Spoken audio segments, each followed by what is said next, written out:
Just don't say I didn't warn you. Hello and welcome. Today I bring you the story of the Bungie lawsuit against a Destiny 2 copyright troll.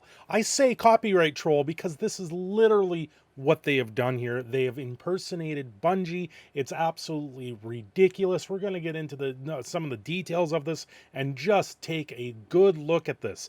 $76 million is not a small chunk of change, and this is going to be the guy's shopping bill for the next foreseeable future. Well, the opening clip there was from Destiny 2, the Witch Queen, which is an expansion that came up for Destiny 2. You know what, I'm not a huge Destiny player. I played one briefly, I believe on the PlayStation 4.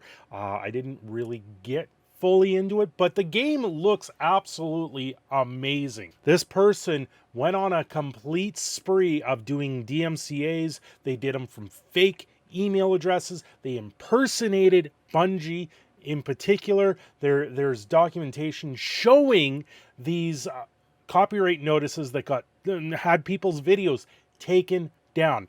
Now, this is all over the use of the soundtrack with Destiny and Bungie. Now, I got a little bit more insight on this type of stuff because I've been doing content for quite a while. We've played a lot of games here, and I want to show you guys something here because it's a problem, and I think YouTube needs to fix one part of this problem, but this took it completely far and very far off the rails. If you like this type of content, don't forget to like and subscribe. I am Cindershadow, and I try to get up videos as much as I possibly can. They discuss somewhat odd story of involving a bunch of DMCA takedowns for YouTube videos that included fan content mixed with Destiny 2 music or footage. If I go into the YouTube studio, let me bring it up here really quick, because in the YouTube studio there is a spot where it shows you copyright.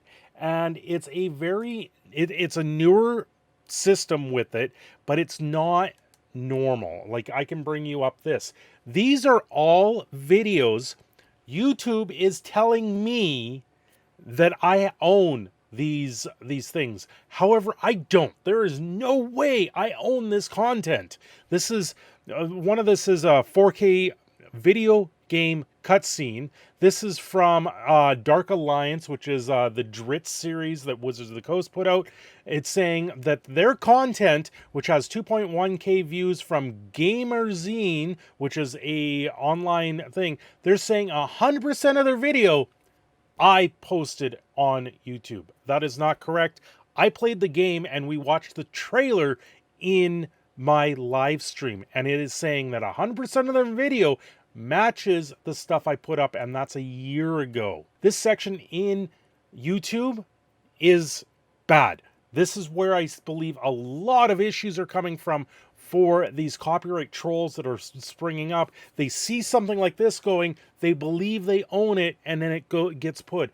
Now, this one is a lot more elaborate of a scheme. In particular, there's emails that the guys made. It looks like 3 or 4 different email accounts impersonating multiple people at Bungie, multiple things altogether, which makes it very difficult to track down. However, the lawsuit that has been filed has so much info on it. We're not going to go through the whole details. I'm going to try and go through this real quick. Bungie lawsuit because Lord Nazo impersonated Bungie.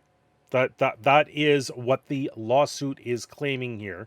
If I scroll all the way back up to the top here, you can see the name it's here. So Bungie Inc. plaintiff versus Nicholas Minor, Lord Nazo defendant. So this is the full lawsuit. It's up in entirety on the internet. They have multiple links of stuff here. Multiple things, and where is it? Here's the one copyright notice that was given, and down here in the bottom of it, it says content removed by Bungie Inc. Now, when these companies are issuing a copyright notice or issuing these type of things, they don't name their actual company that is through it. It's usually through a third-party company that is representing them. They will be the lawyer system that will represent an actual DMCA. In this case, they named Bungie Inc., so that gives up a red flag that there is someone impersonating them, and Bungie can turn around and say, here is the documentation. They went to Google and YouTube and said, this is the documentation, this is not us, this is something else, you need to reverse this immediately, which it took, I believe it was 4 days for them to actually track it all down. And then Google went, here's the details. This is the emails it came from, and this is the IP addresses that it came from. And through that, they were able to track down that it was Lord Nazo. Now, as for Lord Nazo, his Twitter account doesn't exist. His YouTube page doesn't exist. However, the Internet Archive has multiple screenshots of his channel, and I can see just from this screenshot alone that they have here why he thought possibly, and why I brought up the whole copyright system in the background of YouTube Studio. He posted the soundtrack directly to his YouTube page. Now, when you post this up there, now it turns around and YouTube can then say, these videos are using this music or this soundtrack, and they are asking, are they your copyright? And then through that, he was able to strike himself because he made up his own another account that actually struck himself to blend in. He created this manifesto to try and blend in and completely sow confusion in the system to try and cover his tracks. But unfortunately, he made so many mistakes. This lawsuit has so many details in it. It's what is this? 202-point lawsuit, 33 pages long. It is so full of stuff. I can't even go through it all because of how much is in there. It's absolutely ridiculous. The major one here is they are suing for $150,000 per instance, and it equals 7.6 or $76 million. It's absolutely ridiculous how much it comes down to. With him making multiple email accounts, making multiple strikes against videos, this is a big one ultimately, and I think Bungie's just going to be able to bury this guy. And this goes to show you, if you're going to abuse the system, this is what is going to be set for the precedent, and we will see this continue until YouTube updates its terms and service and updates the copyright system and makes it in such a way that it actually works for creators and for everyone in a fair and just manner. And that's why this is such a big deal.